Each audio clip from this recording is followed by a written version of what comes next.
শীতের ছুটি কাটাতে পরিবার ও বন্ধুদের সঙ্গে পৌঁছে গেছিলাম অপরূপ সৌন্দর্যে ভরা পশ্চিমবঙ্গেরই একটি জেলা পুরুলিয়ায়। তার জন্য আগে থেকে বুক করে রাখা ক্যাবে করে আমরা পৌঁছে গেছিলাম সাঁতরাগাছি স্টেশনে একদম প্রায় 5:30টার মধ্যেই।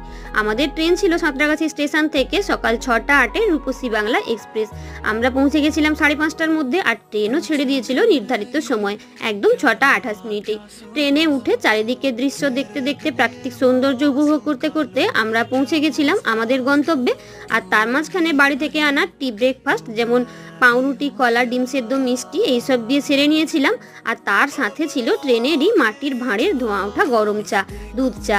তো দারুণভাবে ঠান্ডা, তার মধ্যে গরম চা আর চারিদিকের এই প্রাকৃতিক পরিবেশ উপভোগ করতে করতে প্রায় 11খানা স্টেশন পেরিয়ে আমরা পৌঁছে গেছিলাম আমাদের গন্তব্য পুরুলিয়া। এখান থেকেই শুরু হয়েছিল আমাদের প্রধান ঘোরা।